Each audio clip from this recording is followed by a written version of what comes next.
Hold on. Yeah, I'm connecting.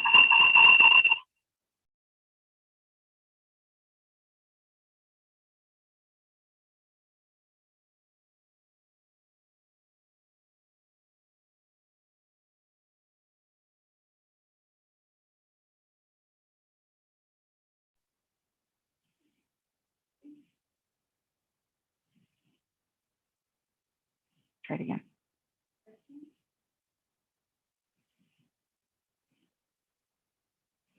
Make sure the volume's all the way up on the top there.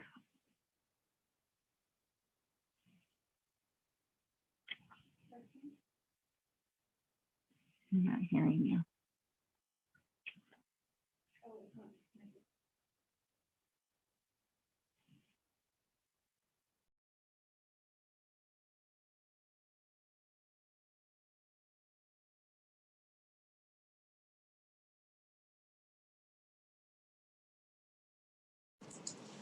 Testing.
Good morning. It looks like we don't quite have a quorum yet, so we'll give it another few minutes until we have at least a quorum. Sounds good.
Good morning.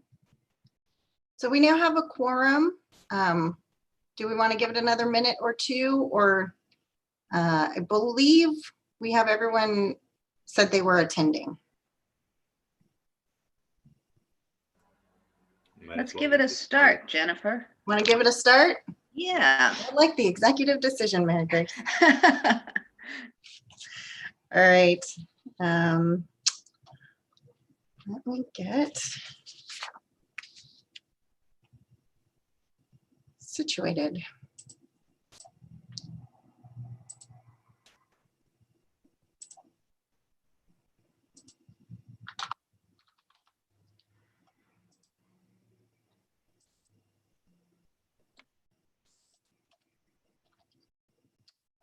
All right, so we'll go ahead and, oh, good, we have one more.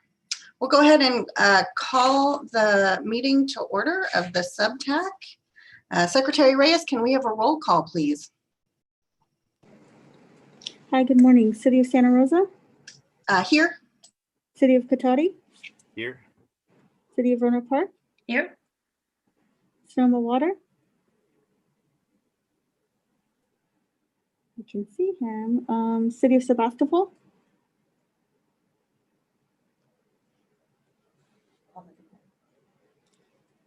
Sonoma Water,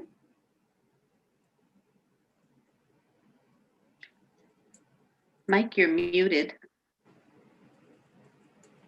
Okay, there. Hello, everyone.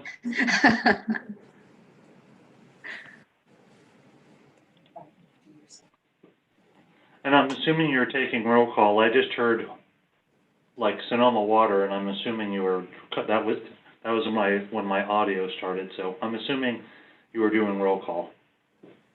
Yes. Great. Okay, now I'll read the staff present and the members of the public present. Andrew Allen, Tracy Claiborne, Elise Howard, Emma Walton, Joe Schiavone, John Stinson, Lori Urbanek, Nick Harvey, Roberta Atha, Sean McNeil, Tanya Makovitz, and so far no members of the public. Thank you, Secretary Reyes.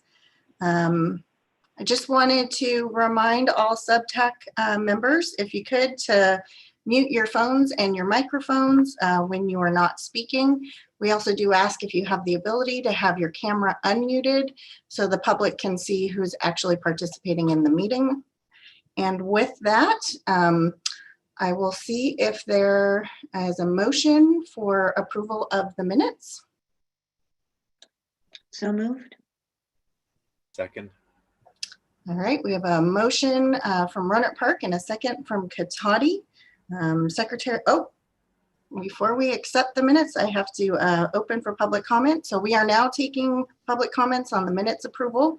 If you wish to make a comment via Zoom, please raise your hand. If you are dialing in via telephone, please dial *9 to raise your hand. Secretary Reyes, do we have any live email or voicemail public comments? We have none. All right, thank you. So if you could do a roll call vote, please. City of Santa Rosa, Aye. City of Cotati, Yes. City of Roanoke Park, Yes. Sonoma Water,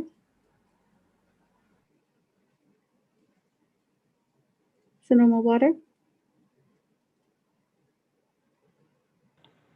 Yes. City of Sebastopol.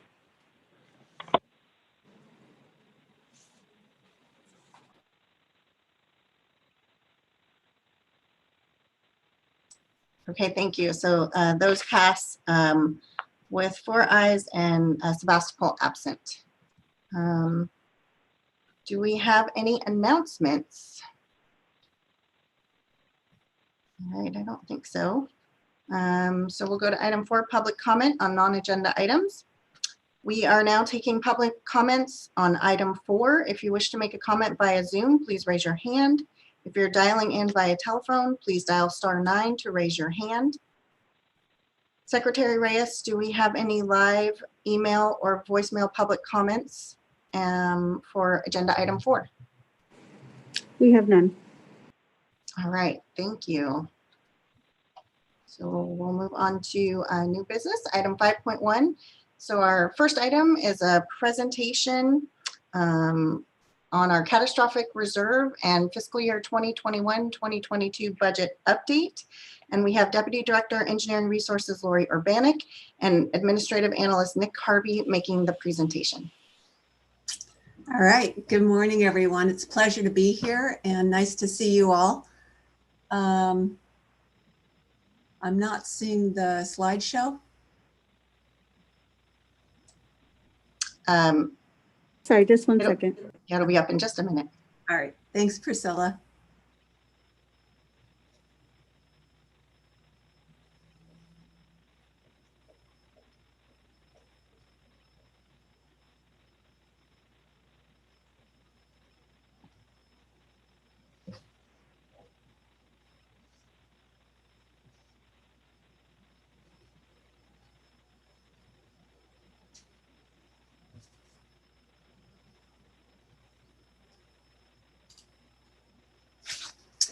So good morning. Nick and I are here to talk a little today about the Catastrophic Reserve draft report and the 2021-22 budget update. Next slide, please. Nick will be talking about, I'll talk a little bit about the catastrophic draft report, and Nick will cover the bond series update, provide a little information on the preliminary CIP budget and the debt service allocation, and he'll also provide a timeline. Next slide, please. So as part of the catastrophic draft report, I'll talk this is going to be really high level because we just received this report last month. And so I'll share a little bit about the background, talk about how the planning scenarios were assumed, define the basic level of service, and a little about how the methodology associated with predicting failures. Next slide, please. Since the city is in the process of reviewing and updating our financial reserves, we decided that we'd go ahead and hire GHD to update prior catastrophic reserve reports and also provide recommendations for the regional water reuse system and the Laguna treatment plant. Of course, these reserve funds would be used to repair parts of the reuse system and LTP in an effort to restore basic services following a catastrophic event. Next slide, please.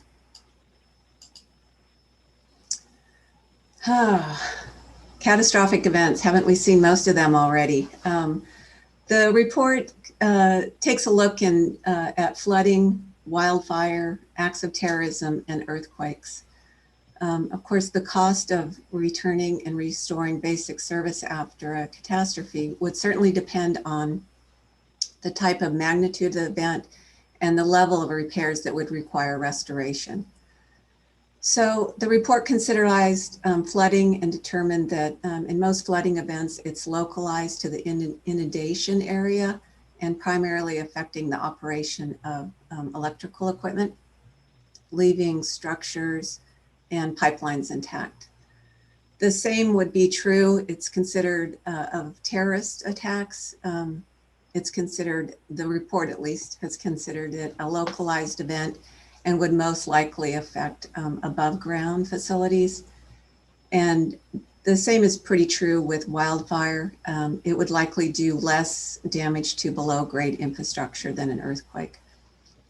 So for this planning scenario, an earthquake was considered the worst case event for the purposes of disaster planning, primarily because it was felt that this would be a regional event and the consequences of an earthquake would severely impact most of our water and wastewater utility services.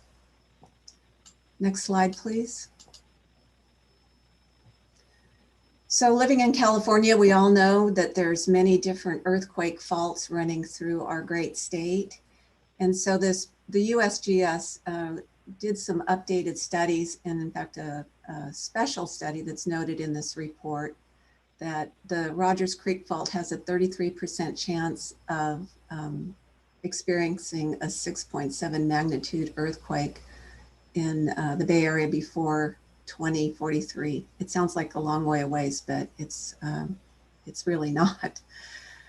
The same study also concluded that there's a 72% probability that at least a magnitude of 6.7 along the San Andreas Fault would happen before 2043. So next slide, please. Oh, I'm sorry, I'm behind a slide or so. Priscilla, I apologize. Could you advance the slide? And as I just mentioned, thank you. That's great. We could go to the slide 7. So for comparative purposes, the USGS, they also modeled, they have an earthquake shaking severity model, and they modeled the San Andreas North Fault with a magnitude earthquake of 7.5. And with the same model, they analyzed the Rodgers Creek Fault with an earthquake magnitude of 7.1. The results of that comparison determined that the Rodgers Creek Fault would likely result in greater damage within the area of Santa Rosa. In fact, part of their analysis compared an earthquake of that magnitude would be equivalent to what San Francisco experienced in the 1906 earthquake. And it's assumed that within the fault zone of the Rodgers Creek Fault, there would be an average permanent ground displacement of up to 3 feet. Next slide, please. So for planning services, following a major event, we would want to restore basic services. We've learned through the Tubbs fire that of course, resources would be very limited, in part in a scenario like an earthquake, it would be regional. And so resources would probably be even more difficult to achieve and restore basic services. So we'd want to prioritize how we do that.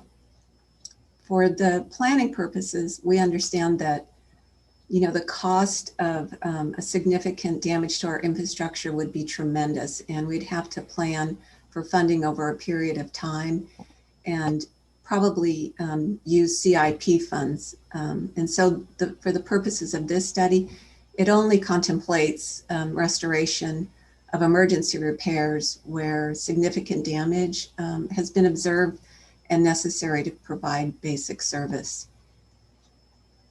Next slide, please. So the methodology that was used in the report, first we would need to make an estimate of, what kind of repairs would we need to make? So what would that damage look like? And estimate the number and type of repairs that would be needed. The study contemplates 2 different failure types within the regional system and at LTP.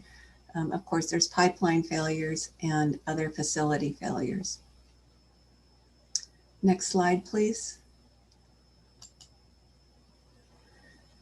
So they also had to look at the risk of Laguna Treatment Plant, and the risk is based on, of course, the construction of the facility and the age, the equipment and or structure. The analysis, because the plant is built over an alluvial plain, felt like that the reinforced concrete process tanks that are underground would absorb the energy of the earthquake and then be at a lower risk and be able to survive that ground shaking.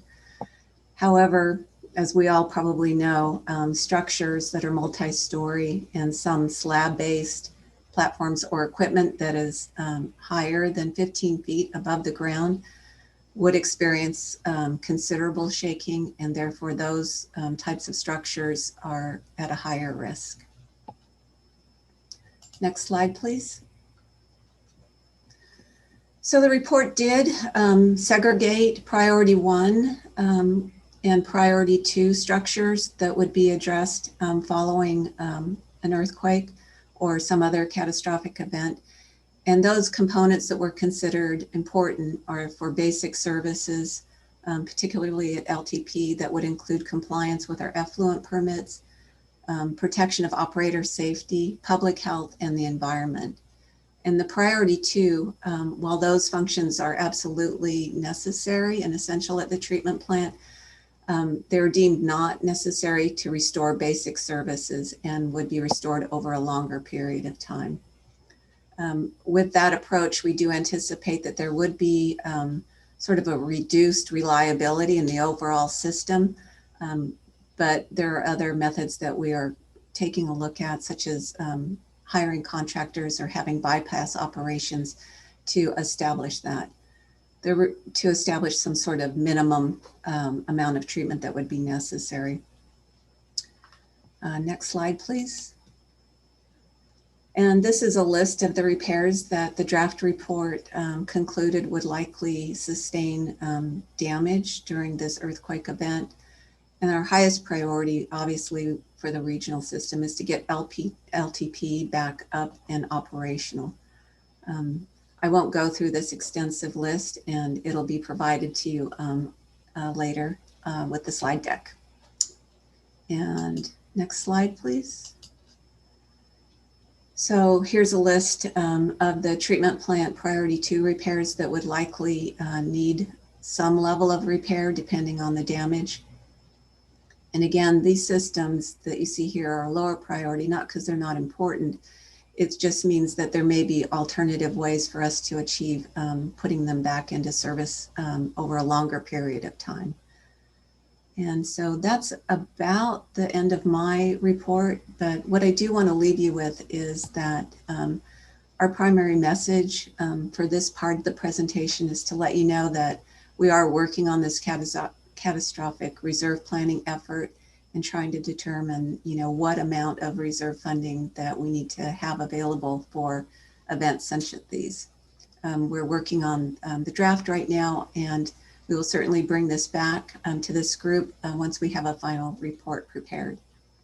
And unless there are any questions, I'll turn it over to Nick to discuss the 21-22 budget.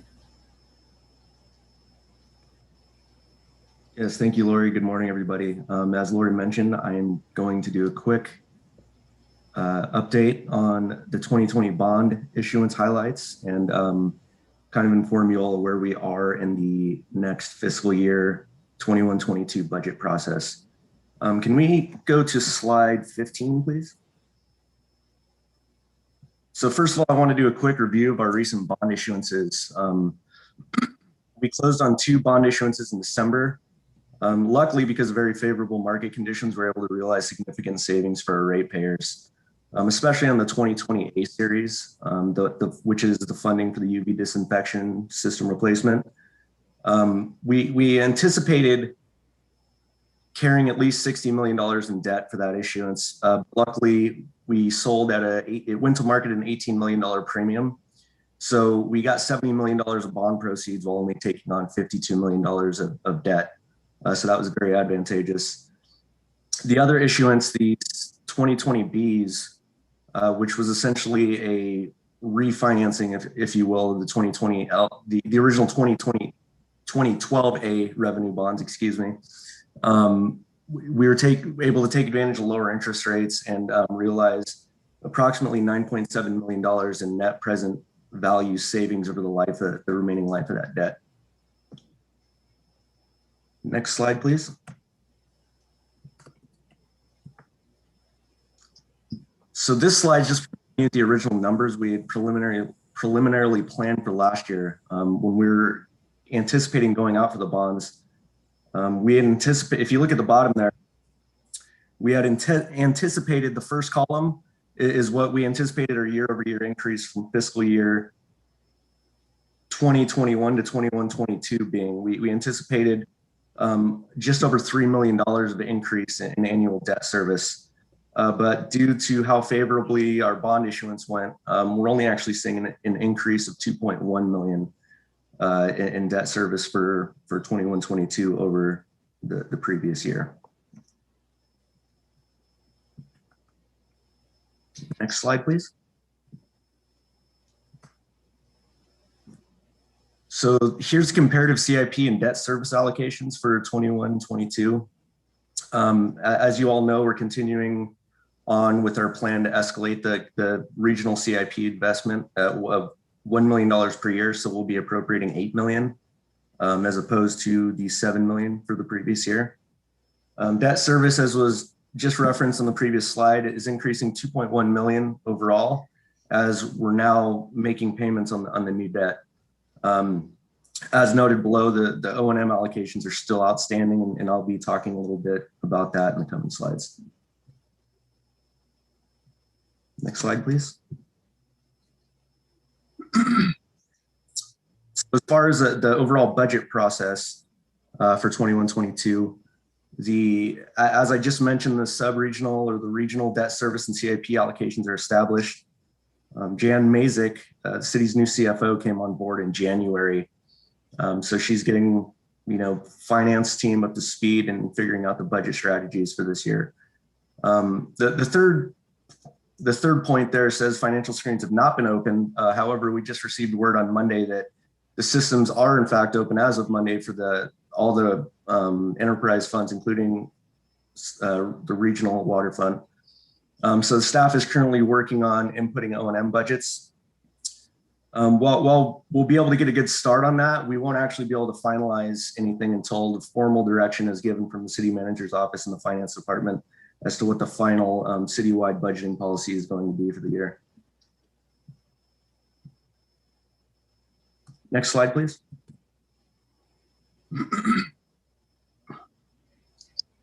So Lori spoke to the work going on around catastrophic reserves. So we wanted to show you the current regional reserve levels and our target balances.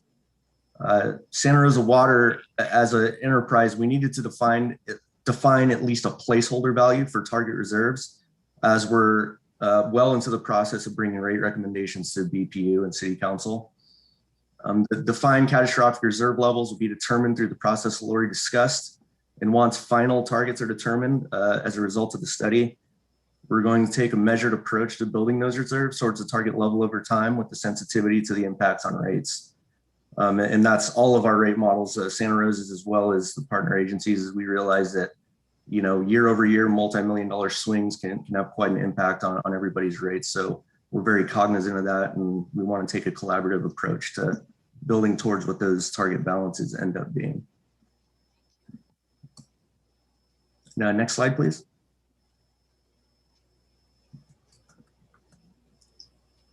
So here's the timeline of the regional budget. As mentioned, we're still awaiting official word from city manager's office and finance on budget instructions, but we're still expecting to get our budget input by the end of February. We'll review the regional budget with you on March 11th and schedule a second meeting for the month of March if needed. And we will be seeking your budget recommendation on April 1st. And from there, we'll be on track to notify you of all of your budget allocations on May 1st, as usual, if all goes to plan.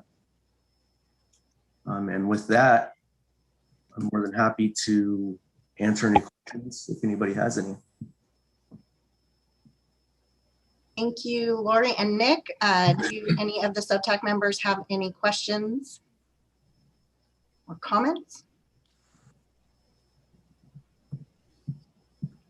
Craig? Found the raise hand button finally.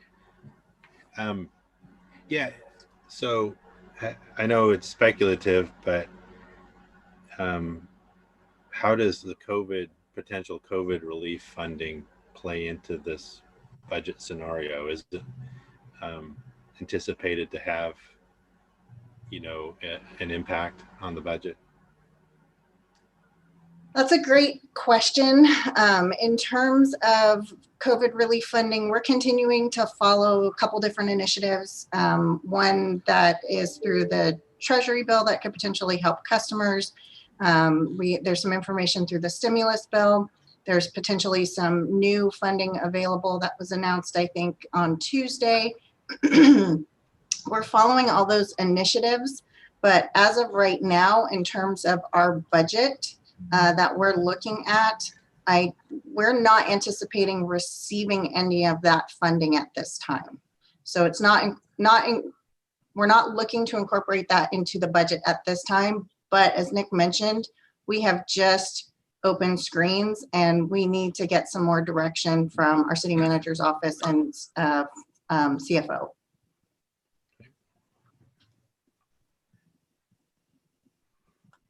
Are there other questions? Mary Grace. Yeah, following up on Craig's question, I know in our own budgeting, we're looking at deferring some capital expenditures because of COVID and the concerns about our rate base, including ratepayers who can't pay their bills. I know regionally we're pushing Sonoma Water on the same issue. What is Subregional thinking about the need for rate increases, particularly this year, for capital activities that perhaps won't occur for quite a while?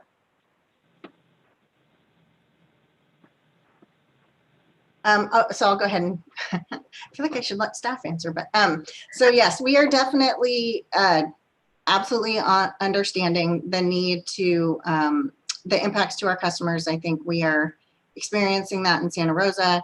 Anything we do with the regional budget is also going to impact our wastewater fund as well. So we're really looking at ways that we can have the least amount of impact as possible on our budget. So we're hearing that from you. I think we're seeing that ourselves on the wastewater fund side, and so we are taking that into account as we're budgeting. So we're going to look at all options, and we'll bring something back to you guys very soon. We don't have a lot, like I said, of details at the moment because things are open.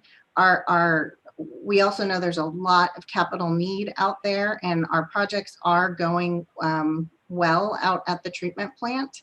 So it's not an initial thought to back away from the increase in the CIP allocation, but taking a look and see what else is happening through the O&M fund. But I hear you, we hear you, and we're looking at all of our options to have the least amount of rate impact as possible. Okay, thanks. And Jennifer, too, with that end, do you have a kind of a target in mind for what you're trying to get to on the rate increase?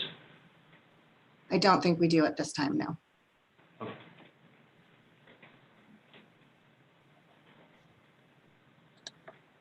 Can I? Yes. Okay. Switching to catastrophic reserves, and I know you're only partway through your study.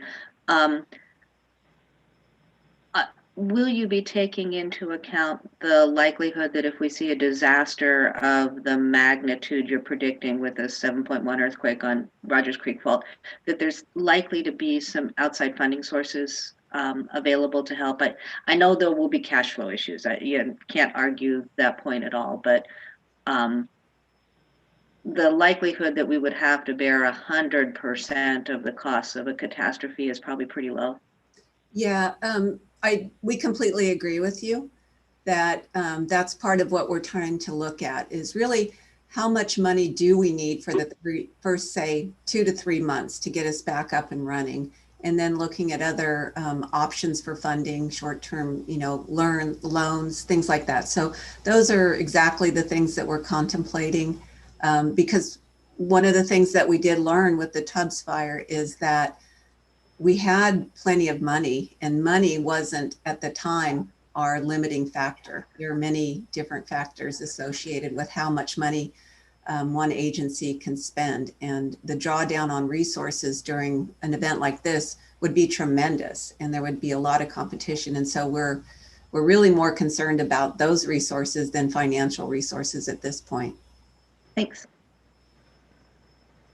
And just a quick follow-up on that, would this fund be available to for cash flow, in that if there is a catastrophic event like this, there may be a significant drop in flow to the plant and in ratepayers, quite honestly. And would this fund also be part of essentially provide cash flow, so you wouldn't have a huge rate spike, so to speak, right after a disaster, similar to what we're facing right now with the pandemic? Or is it, my question is, would it be used for operational reserve and also for catastrophic projects?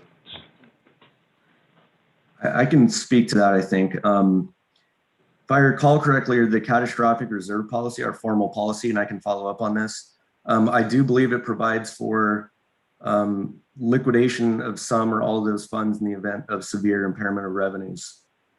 So I do think that financial catastrophes are considered as well. Okay.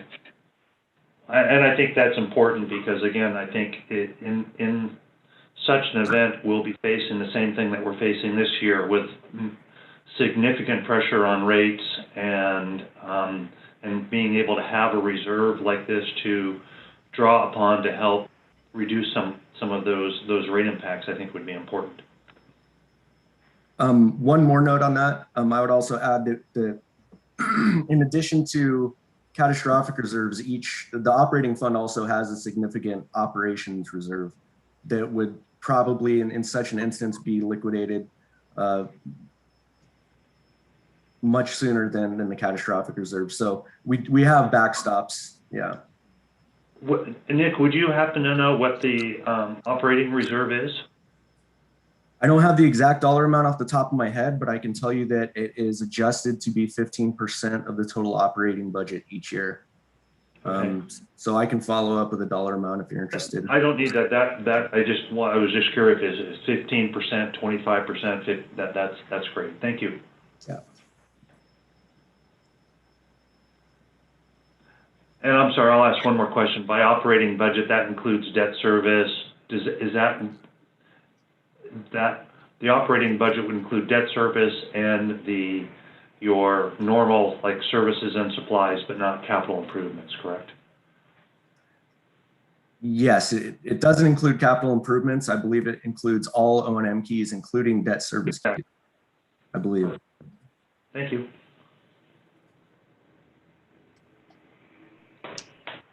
I see Craig, you have a question?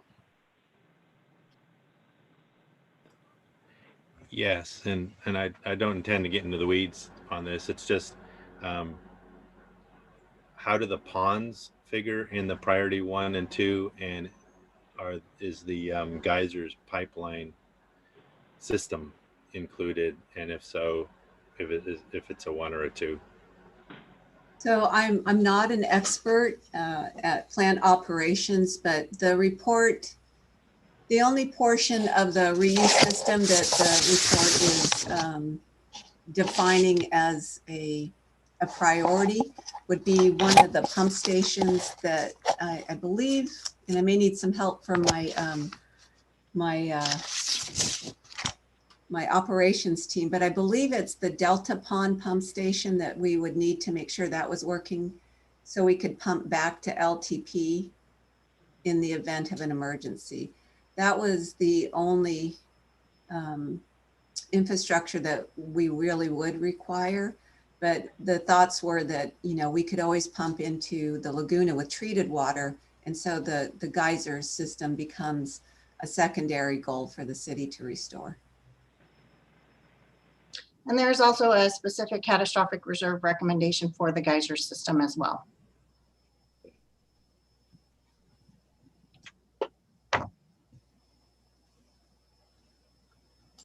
Do we have any other questions or comments? Grace. Yeah, first of all, and I'm sorry I didn't say this earlier, you guys did a great job with that financing and refinancing it, very, very favorable borrowed money. Are you going to be looking at all at that trade-off? Because you're able to borrow money for almost negative numbers now. And are we going to look at the opportunity to perhaps continue to do that and perhaps save cash? So I believe, and I apologize that Deputy Director Zanino can't be here today, and she has more of the details. I think Nick has some too, but I believe we have sort of a moratorium, and I'm not using the right words, on when we can go back out for debt financing. Okay. I want to say it was 2 years, but Nick, do you have that detail? I don't know the exact timeline off the top of my head. But what I would say is, gut feeling is that we wouldn't go out for more debt unless we had a specific significant capital needs, such as UV disinfection system replacement. Because we're already at such low interest rates, it's hard to believe that we're going to be able to refinance at a more advantageous rate in the future. I can have Kimberly confirm, but that's my best guess. Okay, thanks.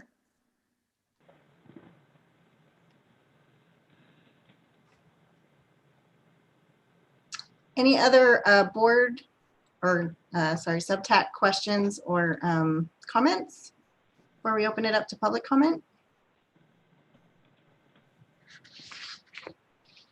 All right, so seeing none, we'll now open it up for public comment. If you wish to make a comment on item 5.1 via Zoom, please raise your hand.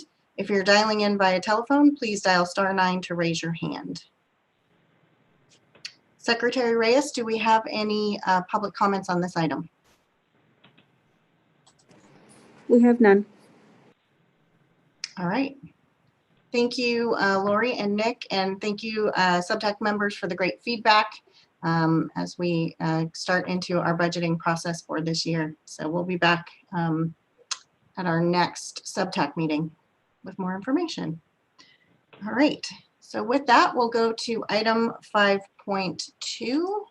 So item 5.2 is a presentation on phosphorus, PFAS, pathogens, and the salt nutrient management plan, our new permit compliance plan, and Deputy Director Environmental Services, Sean McNeil, will be making the presentation. Great, thank you. Let's see, I don't seem to have the share screen option. Priscilla, can you bring up my presentation? Can you check one more time? I think we just added you. No, yes, thank you.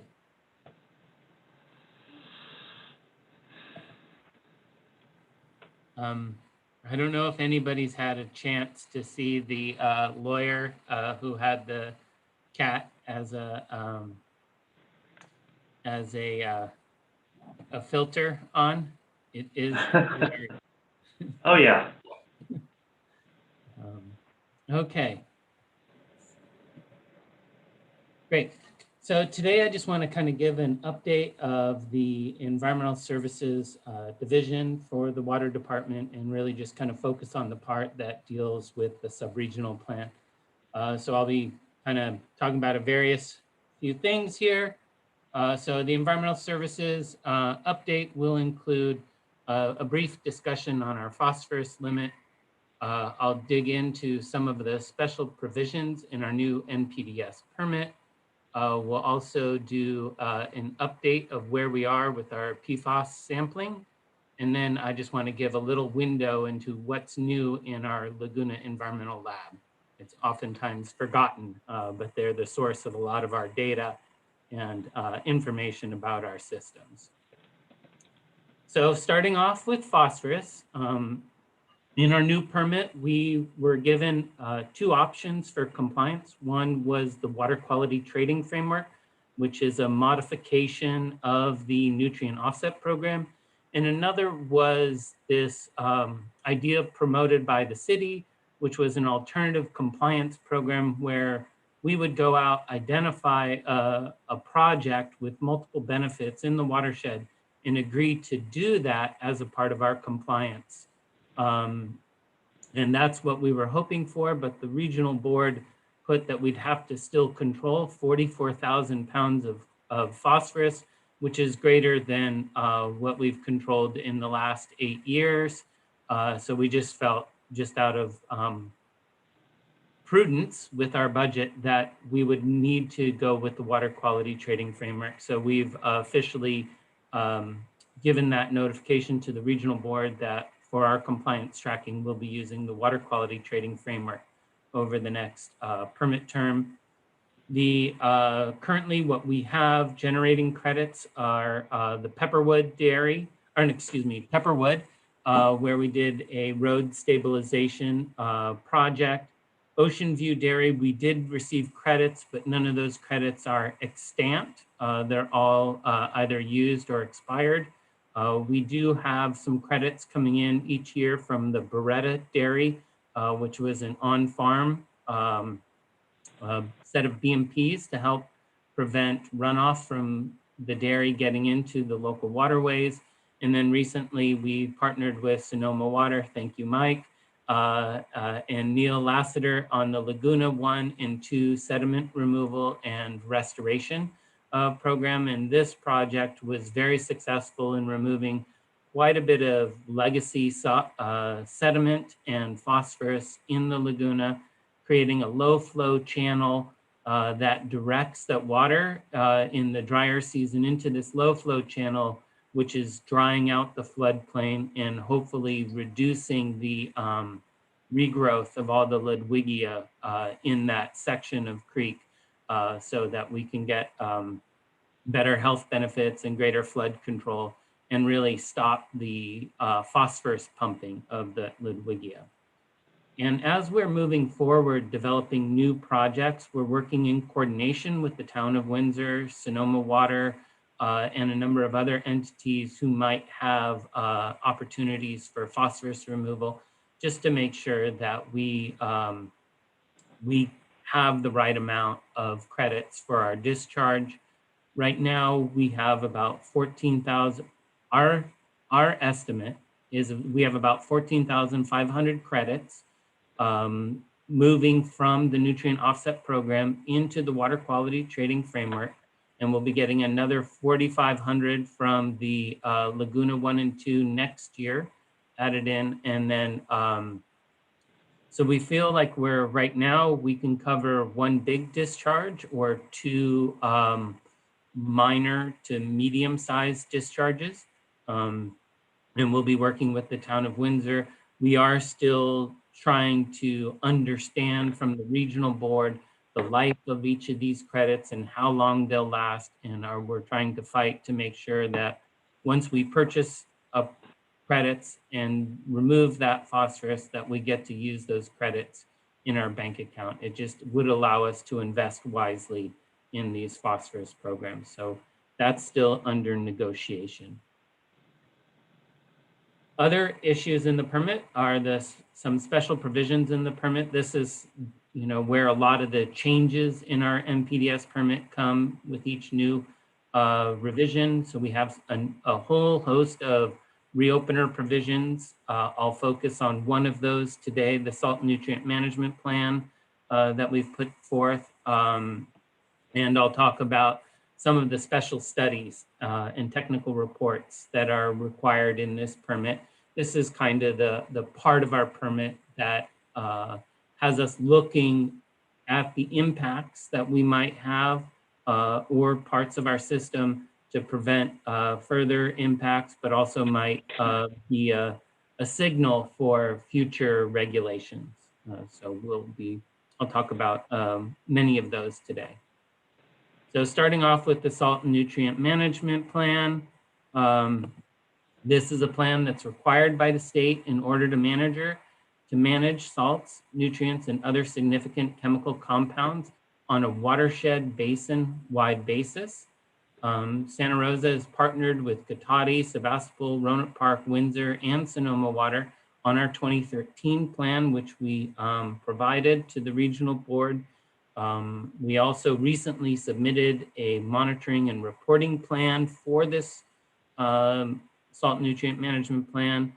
This is for groundwater monitoring of wells in the watershed.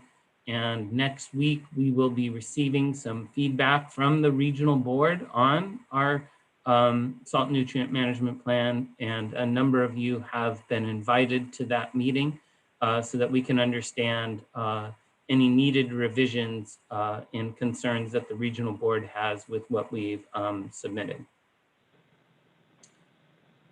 Another project that's coming up, a special study, is a pathogen special study. This is added into our permit because of the Russian River TMDL, total maximum daily load, established a bacteria water quality objective for E. coli, which is this 100 clump forming units per 100 milliliters. Where we monitor this is through a rolling 6-week geometric mean. So you can't exceed 100 for that, and not to exceed 320 clump forming units per 100 milliliters for no more than 10% of the samples collected in any calendar month.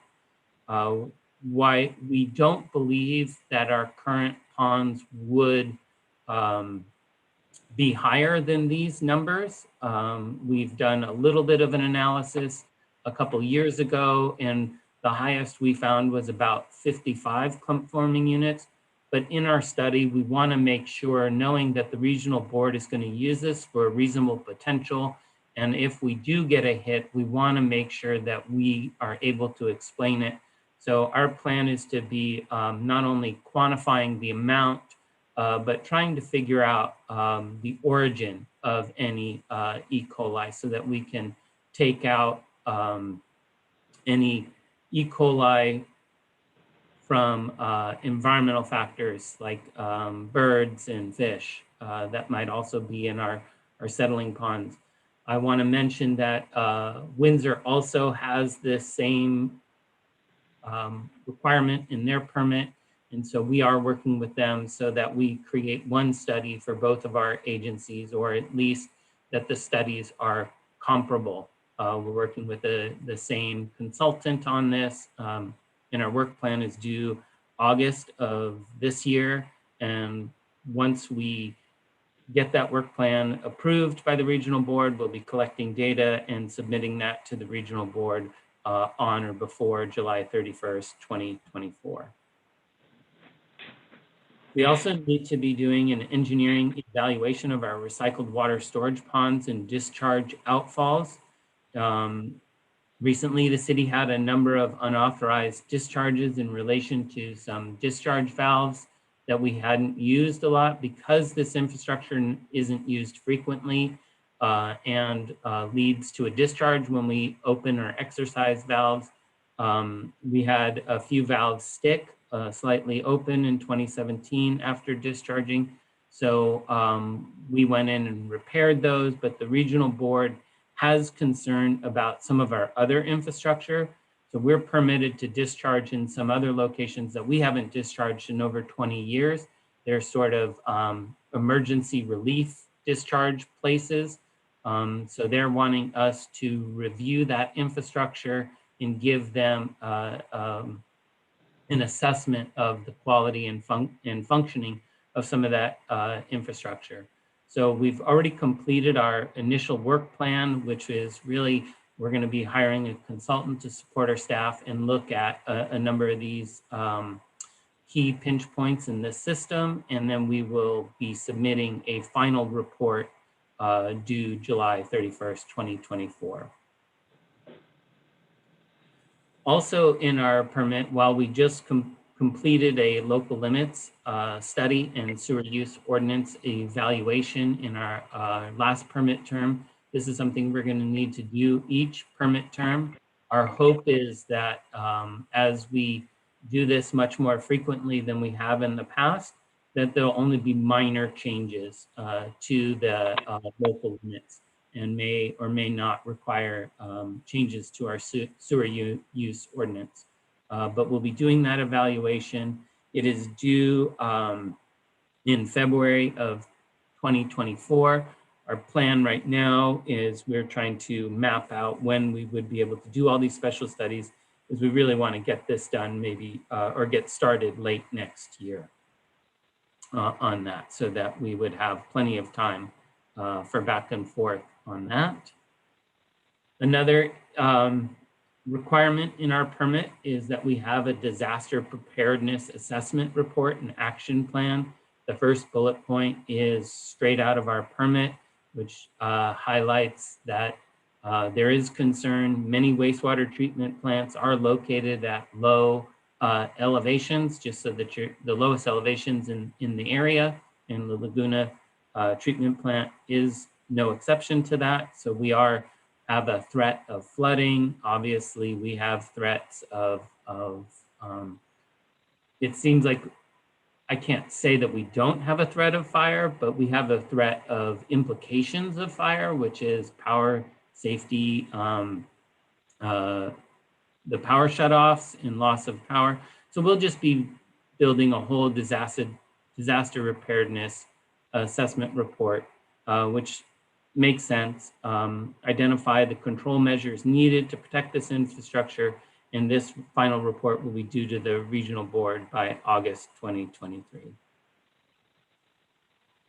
So moving out of our permit into some orders that were issued by the state board is this sampling for PFAS and PFOA. As I mentioned, it's not currently a part of our MPDS permit, but it was a special order.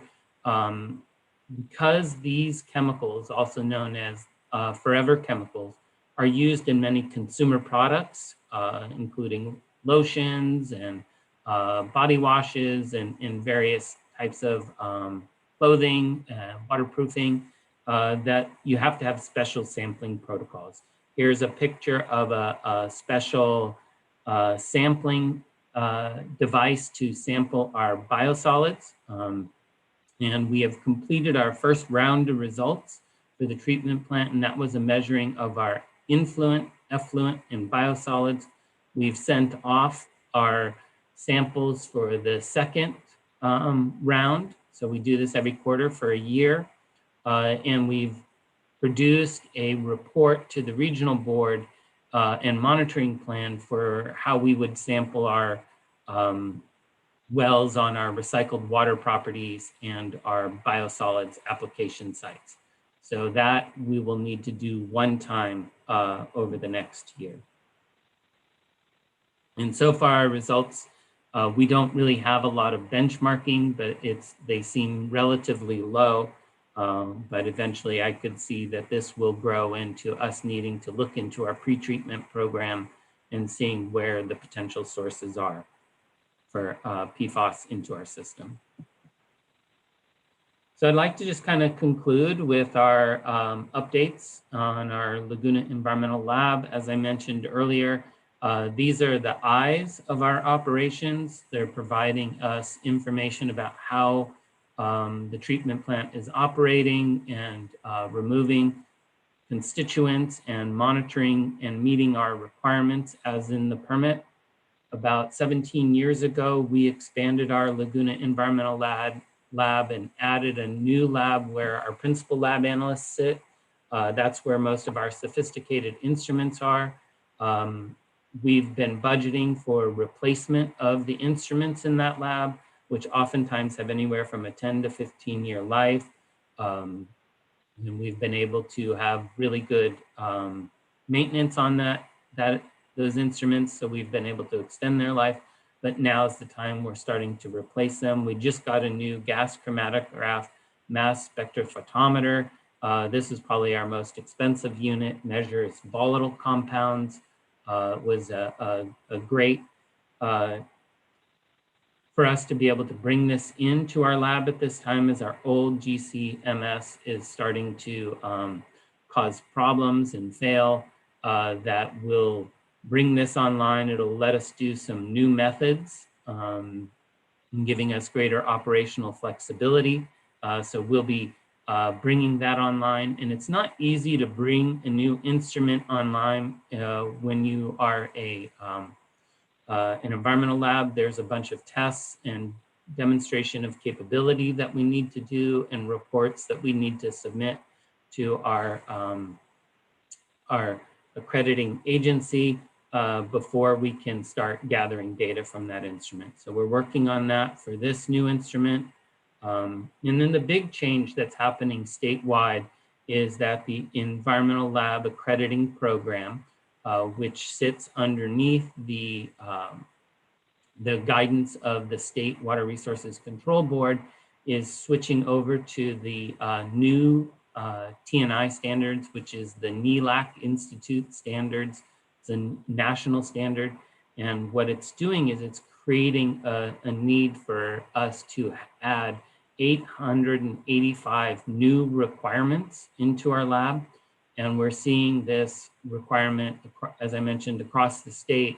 Many small municipal labs are really struggling with this. We're in the medium-sized lab, so it is a challenge for us, but we do have a quality program already that's in-house, and we'll be looking at any changes to our workload of our staff to make sure that we can meet these new requirements.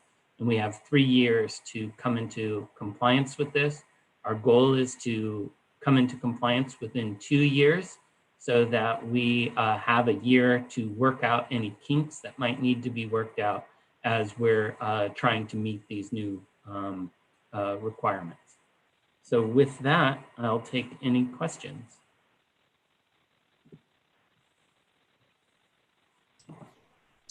Do we have any questions or comments from Subtac members?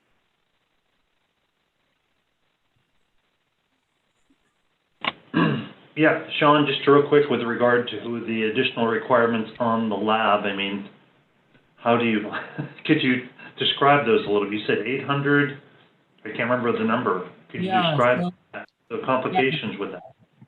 So many of these new requirements are based on the quality assurance program.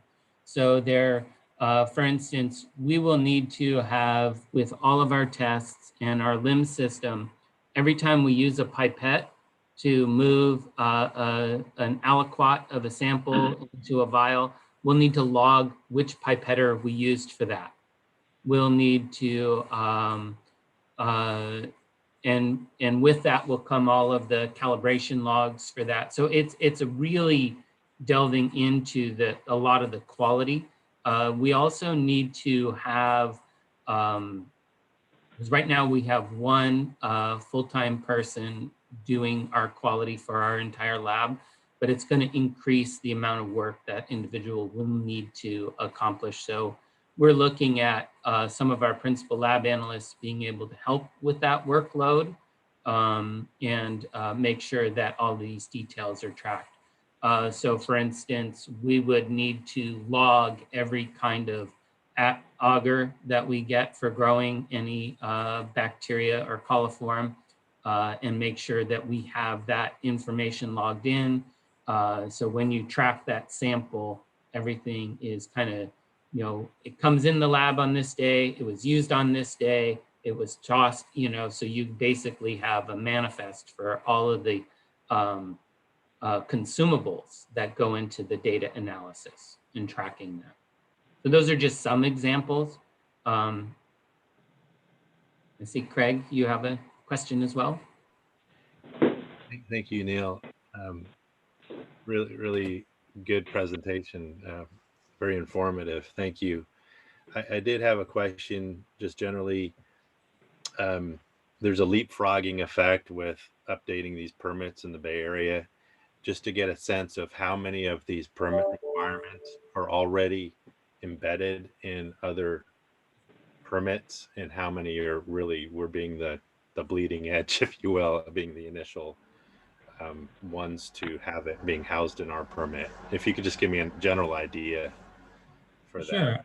I could speak about a few of them. The pathogen special study is directly related to the Russian River TMDL. So it's unique to us for that. We also have the way that we do our bioassay requirements, and that's where we gather water during discharge and ship that off to a lab, and they grow fish and water fleas and in them, and then they give us a report. It's basically, it's not a pollutant, but it's what is the impact of this water on organisms that that was a big change in our permit. I didn't really talk about that here. They're changing the test of significant toxicity, it's called, and that is being adopted in Southern California. It was adopted into our permit, how it was done. Just generically, I'll say what happened is before, the way the statistics work, you were assumed that the water was good unless it was statistically negative to those organisms that you grow in the water. Now it's, you have to prove that your water is good. So it's assumed that the water has a negative impact, and it's just going to increase the amount of potential receiving water violations or a need for us to do further studies on that. So we are challenging that one provision. We put that into abeyance. I think you've probably heard our phosphorus is no net loading for phosphorus is unique throughout the state. We did gain a partner in this last revision with the town of Windsor in that requirement, but that is also a unique provision to us. And then a lot of the other things are pretty standard. There were things that they tried to put into our permit that our comment letters were able to negotiate out of. We shared the logic of it and how it was against that. So we protested 36 different items in our permit. 18 of those were changed outright, and another 9 were modified to benefit the city. Just trying to hold the regional board to science-based decisions. But yeah, I would say, you know, the North Coast board is different than many of the other boards, and we're the biggest treatment plant in the North Coast, even though we're of moderate size. You know, and don't get me started in our discharge prohibitions. A lot of those are unique. Great, thank you. Any other subtac member questions or comments? All right, if seeing none, we'll now open it up for public comment. So we are now taking public comments on item 5.2. If you wish to make a comment via Zoom, please raise your hand. If you're dialing in via telephone, please dial *9 to raise your hand. And Secretary Reyes, do we have any live email or voicemail public comments on item 5.2? We have none. All right, thank you. And thank you very much, Sean. A great presentation. All right, so we'll now move to item 5.3. And item 5.3 is going to be a presentation on our regional operations, and Deputy Director Regional Water Reuse Operations, Emma Welton, will be making the presentation. Good morning. Thank you, Jennifer. I think Gina's going to share my presentation. So I'll give her a minute.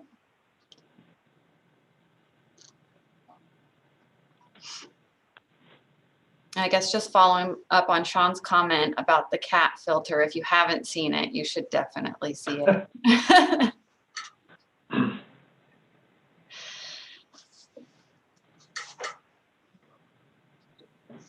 Yeah, I actually saw something in the Washington Post yesterday that suggested the cat should be the defense impeachment lawyers at this point.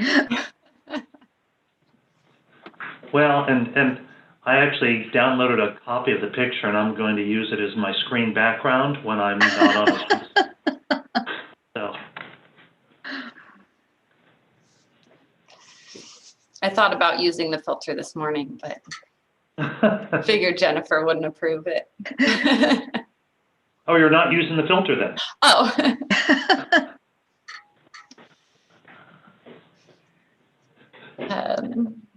You Just all one know more we minute, are Emma. broadcasting live, right? Just a reminder. Priscilla or Gina, are you able to share the presentation? Gina's pulling it up right now. Just one more minute. Thank you.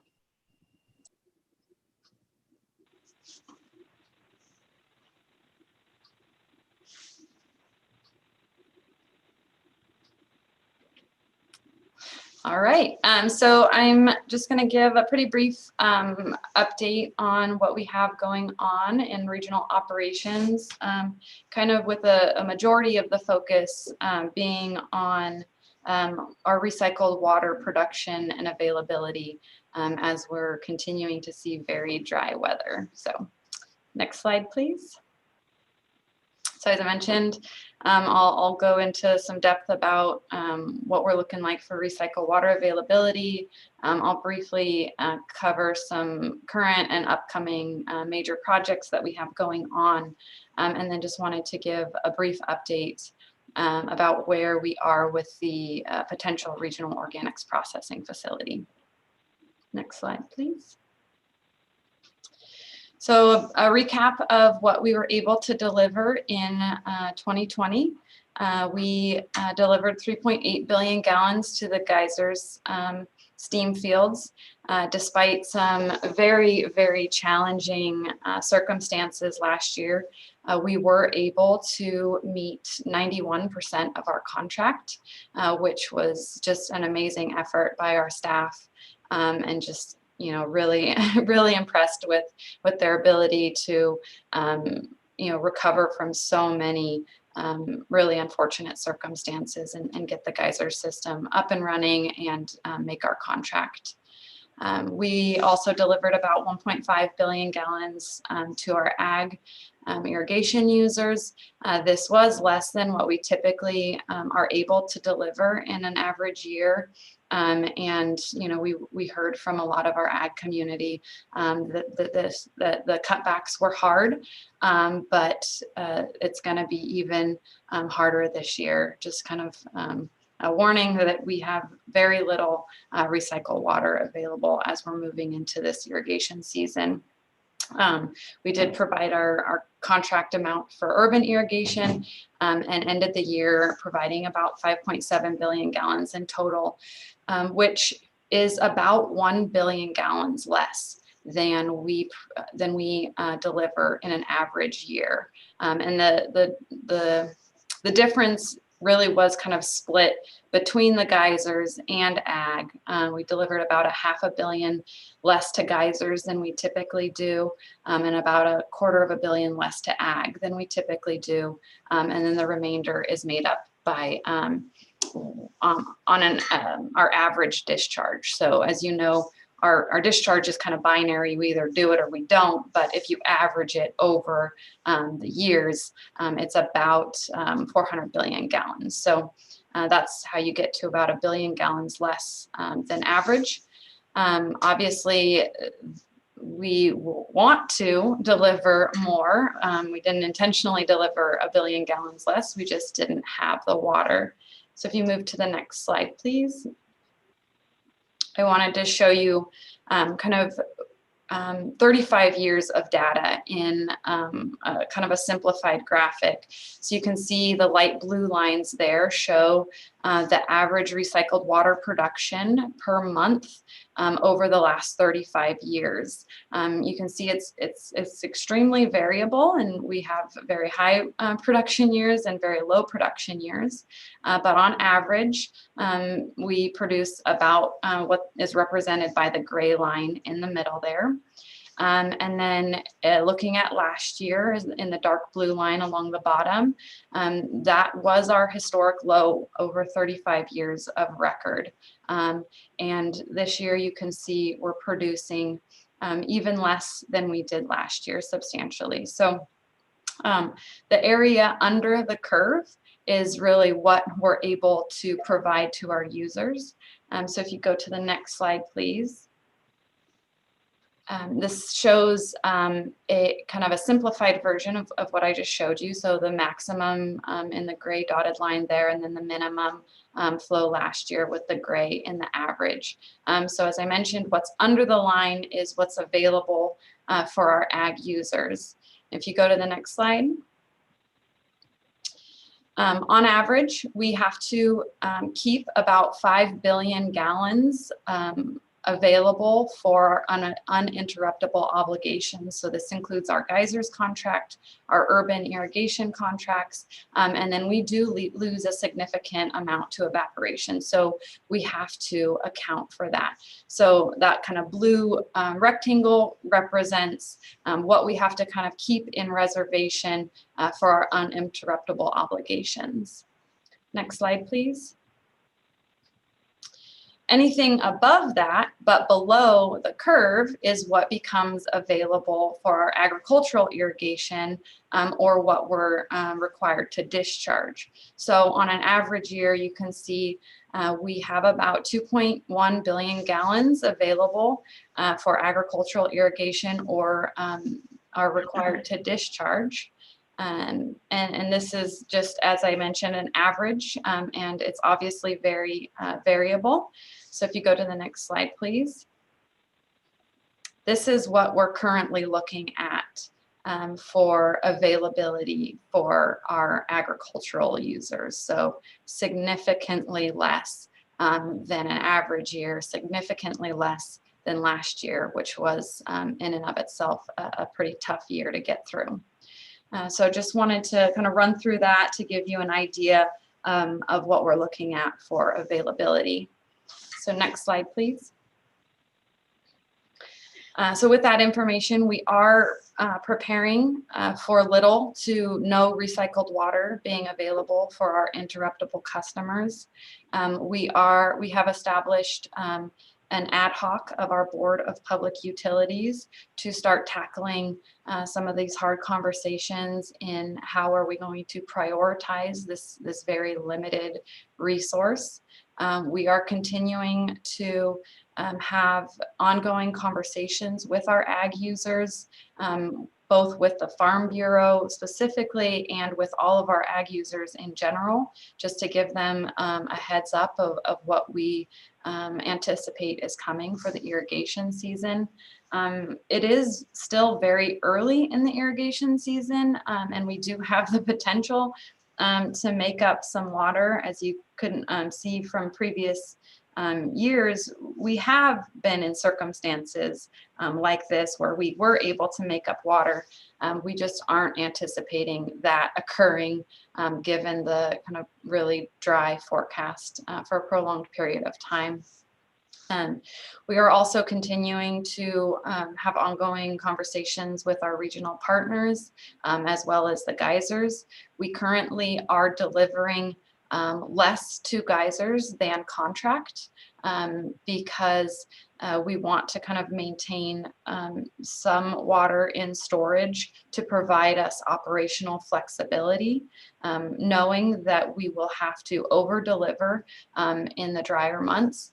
This actually will work for us pretty well operationally as well as geysers. And we are confident that we will be able to make geysers contract by the end of the year, altering our scheduled deliveries. Also, Windsor is pumping more to the geysers than their contract in order for Santa Rosa to retain a bit more in storage and pump less. So that's been really helpful in allowing us to increase in storage a slight bit day to day. And then we also have been having conversations with Sonoma Water about their availability, and are very interested in moving forward with accepting water from Sonoma Water. So those conversations will continue as well. So that's kind of the information I wanted to share with respect to the recycled water. If anybody has any questions about that, please feel free to either ask now, or you can wait till the end. I'm going to move on to kind of an overview of some of our upcoming projects.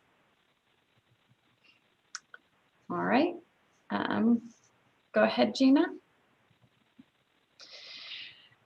So our just a really brief highlight of some of our larger projects. We are replacing the radiators on our emergency generators.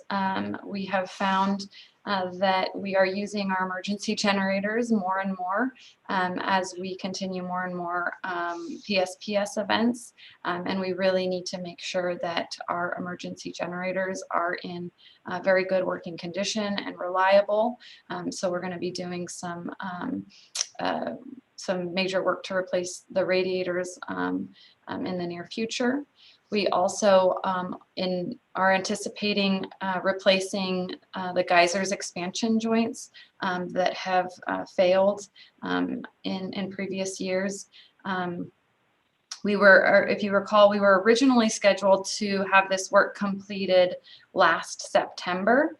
However, with COVID, the fabrication of the joints themselves was delayed as the factories were unable to do the production. So that has been delayed until this year. We are anticipating a construction start date of May 1st. So we'll have a geysers shut down for about a month starting May 1st to accommodate that work. And then, as you all are hopefully aware, we are shooting to go out to bid for our disinfection and diversion improvements. So to replace our UV system and to add downstream diversion to our process. So that's going to be a huge undertaking. It's been taking a lot of our staff time to review those plans and get ready for bid. But we're hoping, we'll be able to go out to bid in the next. We're hoping we'll be able to go out to bid in the next few months and get that construction underway. The next slide, please. And then finally, just wanted to give a brief update on the regional organics processing facility. I hope you all recall we are looking to lease a portion of our land adjacent to the treatment plant that was previously occupied by our biosolids composting facility, outlined in the green there, to Renewable Sonoma to plan, design, construct, and ultimately operate an in-county organics processing facility. Next slide, please. So we are currently in an exclusive negotiation agreement with Renewable Sonoma and have been so for about 2 years now, working towards the development of this project. Zero Waste Sonoma,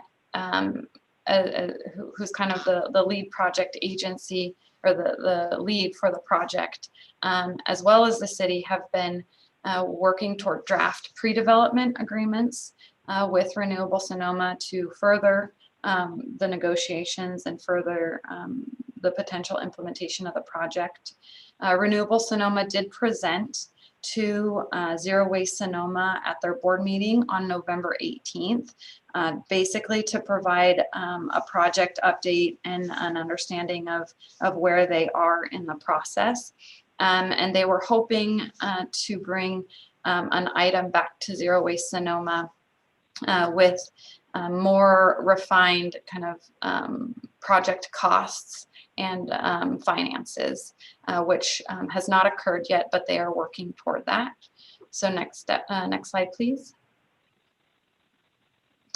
Renewable Sonoma is currently in negotiations with their proposed equity provider and are hoping to come to an agreement with them in the near future. Once they are able to do so, they will then go back to the Zero Waste Sonoma board and provide the updated financials and project costs that Zero Waste Sonoma is really interested in receiving in order to understand how and if they're going to move forward with the project. Once that occurs, then Zero Waste Sonoma and the city will be able to kind of move forward on finalizing and executing pre-development agreements, which will take us into the next phase of the project. We won't really know much more until Renewable Sonoma is able to go back in front of Zero Waste Sonoma with their updated finances, and Zero Waste Sonoma is able to make a decision regarding how they want to move forward with the project. So with that, I'm happy to answer any questions.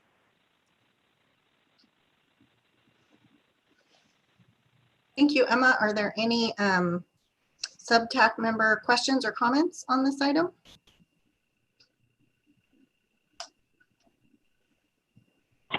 Yeah, real quick, just, whoops.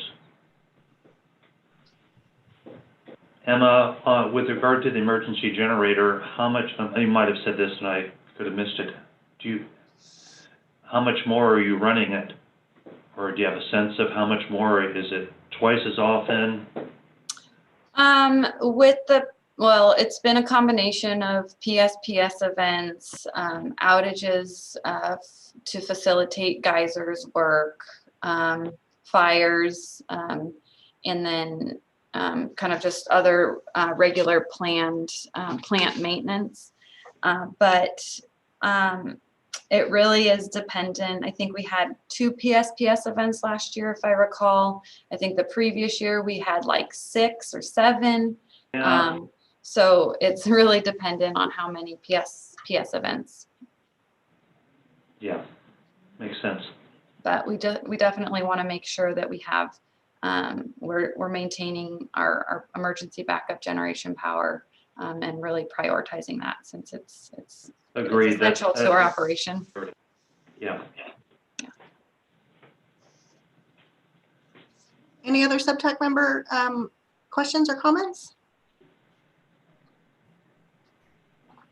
Seeing none, I just want to take a moment just to sort of reinforce and acknowledge the amazing work that staff did last year. We were very challenged with operating the system and ensuring that we met the geysers contract for a number of different reasons. And at one point, really, we're looking like we weren't going to make the contract. And I just can't say enough about Emma and her team to ensure that we were able to meet the geysers contract. It was a really big deal last year. And, you know, we're going into dry conditions again this year. We're taking that incredibly seriously and looking at all ways that we can ensure we're meeting our contractual obligations, but if there's any opportunities to free up water. So it's been quite a challenge. Very grateful that Emma decided to come over to the plant and stay there with all the emergencies that we've thrown at her. So I just really want to acknowledge the great work of the team. All right, with that, we'll now open it up for public comment on item 5.3. So we are now taking public comments on items 5.3. If you wish to make a comment via Zoom, please raise your hand. If you're dialing in via telephone, please dial *9 to raise your hand. Secretary Reyes, do we have any voicemail, live, or email public comments? We have none. All right, thank you. All right, thank you, Emma. So that concludes our SubTAC meeting. So we are adjourned. Thank you all very much. Thank you. Bye-bye.